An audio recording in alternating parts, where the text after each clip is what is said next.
Good morning all of you. पहले अपन सूक्ष्म शिक्षण का अर्थ के बारे में चर्चा कर चुके हैं कि सूक्ष्म शिक्षण क्या है।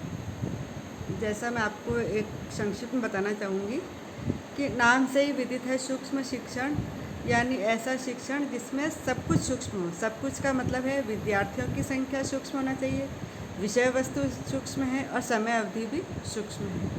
यह एक ऐसी विधि है या ऐसी विधा है जिसके माध्यम से शिक्षण में आने वाली जटिलताओं को हम कम कर सकते हैं और इसके माध्यम से हम शिक्षण कौशलों को विकसित करके शिक्षक को प्रभावी बनाने का प्रयास कर सकते हैं। सूक्ष्म शिक्षण के स्वरूप और घटक के बारे में आज अपन अध्ययन करेंगे।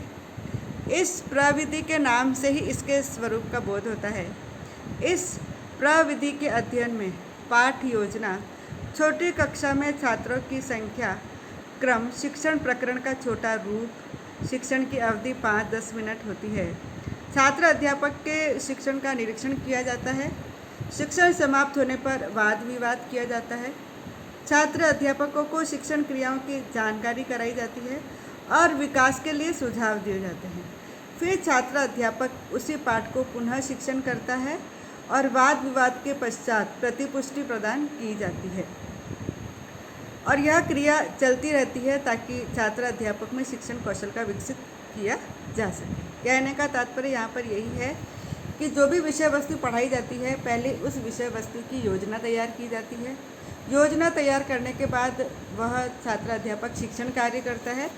जब वह शिक्षण कार्य करता है तो छात्र अध्यापक के सहपाठी और जो उनके सुपरवाइज़र है वो उसका ऑब्जर्वेशन करते हैं और पढ़ने के बाद जैसे ही शिक्षण समाप्त होता है तो उसके बाद डिस्कशन होता है और डिस्कशन में जो जो अच्छाइयाँ हैं और जो जो कमियाँ हैं उसके बारे में उस टीचर को बताया जाता है ताकि जो कमियाँ हैं उस कमियों को सुधार करके वह अपने शिक्षण में और सुधार कर सके और उसके बाद वो वापस उसी पाठ को वापस पुनः योजना बनाता है और पुनः योजना बनाने के बाद फिर वह शिक्षण कार्य करता है और यह क्रिया तब तक चलती रहती है जब तक कि उसमें पूर्ण रूप से वो कौशल विकसित न हो जाए। यह है सूक्ष्म शिक्षण का स्वरूप। अब है सूक्ष्म शिक्षण की आवश्यकता।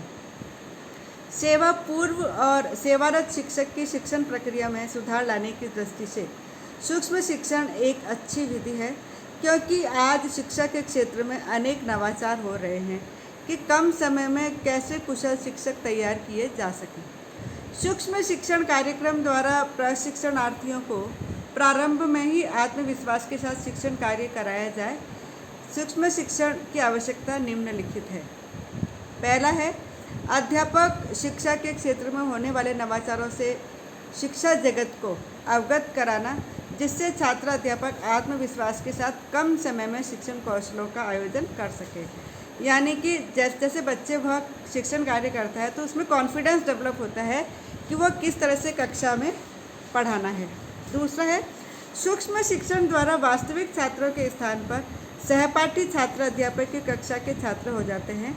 इसमें महाविद्यालय को किसी विद्यालय पर निर्भर रहना नहीं पड़ता। कहने का तात्पर्य है कि इसमें जितने भी प्रशिक्षणार्थी हैं उनको 10-10 या 9-9 का ग्रुप बनाया जाता है और उन्हीं एक ग्रुप में उसी छात्र अध्यापक में से एक टीचर का रोल करता है, फिर वही छात्र अध्यापक सुपरवाइज़र का रोल करता है और वही छात्र अध्यापक एक विद्यार्थी का रोल करता है। यानी कि वह जाकर के किसी विद्यालय में जाकर के इसको अप्लाई नहीं करता है, वरन अपने सहपाठियों के मध्य ही वह शिक्षण कार्य करता है, जिससे कि समय की बचत होती है। तीसरा है सूक्ष्म शिक्षण द्वारा शिक्षण में निहित जटिलताओं को सरलीकृत करने में सहायता मिलती है। कम समय में प्रत्येक कौशल में दक्षता अर्जित की जा सकती है। यानी जितने भी शिक्षण कौशल है उन सभी शिक्षण कौशलों का अभ्यास करवा के उसको पूरा निपुण बनाया जाता है। नेक्स्ट है सूक्ष्म शिक्षण की आवश्यकता इस रूप में भी है कि इसके द्वारा प्रशिक्षण कार्यक्रम को वैज्ञानिक स्वरूप प्रदान किया जाता है।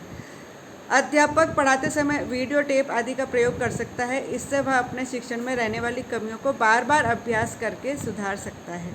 जिन विद्यालयों में या जिन महाविद्यालयों में टेप रिकॉर्डर की या सुविधा है या अभी वर्तमान समय में जैसे मोबाइल की सुविधा है, तो ऐसे में जब वह शिक्षण कार्य करता है तो उसकी रिकॉर्डिंग कर लेनी चाहिए और रिकॉर्डिंग करने के बाद जब वह सुनता है तो वह खुद भी उसका इवैल्यूएशन कर लेता है कि जो मैंने पढ़ाया उसमें क्या क्या कमियां रही। जैसे कई बार अपन क्या करते हैं कि वर्तमान समय में जैसे स्टार मेकर है तो अपन गाना गाते हैं, जब गाते हैं तब हमें उस गलती का एहसास नहीं होता है, लेकिन जब हम अपना गाया हुआ सुनते हैं तो हमें पता लगता है कि हमने कहाँ कहाँ पर कमियाँ की है। ठीक इसी प्रकार से शिक्षण कार्य में भी होता है कि जब हम शिक्षण कार्य करते हैं तो हमें लगता है कि हम अपने विषय वस्तु को अच्छे से अच्छा प्रस्तुत करने का प्रयास कर रहे हैं, लेकिन जब हम पुनः उसका रिकॉर्ड करते हुए देखते हैं तो हम अपना मूल्यांकन कर सकते हैं कि हमने कहाँ कहाँ कमियाँ रखी है। नेक्स्ट है, सूक्ष्म शिक्षण द्वारा अध्यापकों को तुरंत प्रतिपुष्टि मिल जाती है, अतः कुशल अध्यापकों का निर्माण करने में सहायता मिलती है। बिल्कुल सही है। जब छात्र अध्यापक शिक्षण कार्य करता है, समाप्त करने के बाद उनके सुपरवाइज़र और सहपाठियों के द्वारा फीडबैक दिया जाता है। यहाँ फीडबैक का मतलब है समालोचना करना, यानी अच्छाइयाँ भी बताना और कमियाँ भी बताना। कमियाँ इसलिए बताई जाती है ताकि वह अपने शिक्षण में सुधार कर सके। तो हम माइक्रो टीचिंग के अंतर्गत शिक्षण के तुरंत बाद ही उनको जब फीडबैक दे देते हैं तो उसको उस कमी को सुधारने में, अपने व्यवहार में परिवर्तन लाने में सहायता मिलती है। नेक्स्ट है, सूक्ष्म शिक्षण में एक समय में एक कौशल में प्रवीणता प्राप्त करने के लिए अध्यापक को अभ्यास करने का अवसर दिया जाता है और यह तब तक करता रहता है जब तक कि उसमें निपुणता प्राप्त कर लेते हैं। फॉर एग्जाम्पल, जैसे प्रश्नों की प्रभाषितता कौशल अपने को विकसित करनी है तो हम ये एक दिन वो पढ़ाएगा, पढ़ाने के बाद फीडबैक मिलने के बाद फिर उसको सुधारता है, फिर पुनः योजना बनाता है, पुनः योजना बनाने के बाद फिर पुनः शिक्षण करता है, पुनः शिक्षण के बाद फिर यदि फीडबैक की आवश्यकता होती है तो यानी ये जो चक्र है ये तब तक चलता रहता है जब तक कि वह उस कौशल में निपुणता प्राप्त ना कर ले। इसलिए एक समय में एक ही कौशल को विकसित किया जाता है। अतः एक शिक्षक को अपने शिक्षण में गुणात्मक सुधार लाने के लिए सूक्ष्म शिक्षण की महती आवश्यक है। ठीक है, अब है सूक्ष्म शिक्षण के घटक। पहला घटक है, शिक्षण प्रक्रिया को अनेक व्यवहारों में विभक्त किया जा सकता है जिन्हें शिक्षण कौशल कहते हैं। बिल्कुल सही है, हम शिक्षण कौशलों के माध्यम से ही उनके व्यवहारों में परिवर्तन लाने का प्रयास करते हैं।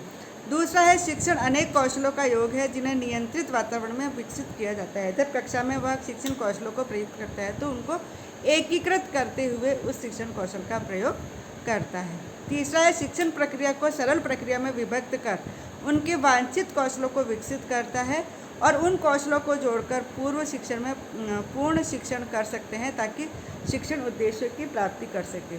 शिक्षण प्रक्रिया के दौरान जहाँ जहाँ पर जिस जिस शिक्षण कौशल की आवश्यकता होती है, शिक्षक उन शिक्षण कौशलों का प्रयोग करता है ताकि जो उद्देश्य निर्धारित करके वह चला है उस उद्देश्य की प्राप्ति वह कर सके। नेक्स्ट है, इसमें प्रतिपुष्टि दिया जाना संभव है। वीडियो टेप द्वारा या पर्यवेक्षक द्वारा उसे पुनः सुधारा जा सकता है। जैसे शिक्षण खत्म होता है, यदि वीडियो टेप है उनके पास या रिकॉर्डिंग की फैसिलिटीज़ है तो इसके माध्यम से फीडबैक दे सकते हैं, नहीं तो एक सुपरवाइज़र भी होता है, सुपरवाइज़र भी उसका अवलोकन करके उसको फीडबैक देता है। और लास्ट में इसके द्वारा छात्र अध्यापक के समय की बचत होती है, क्योंकि ना तो किसी दूसरे विद्यालय में जाना होता है, अपने ही सहपाठियों के मध्य शिक्षण कार्य करना होता है। ऐसी स्थिति में समय की बचत होती है। इसलिए हम ये कह सकते हैं कि सूक्ष्म शिक्षण एक तकनीकी क्षेत्र में एक महत्वपूर्ण विधा है जिसके माध्यम से हम शिक्षण को प्रभावी बना सकते हैं और एक कुशल शिक्षक तैयार कर सकते हैं।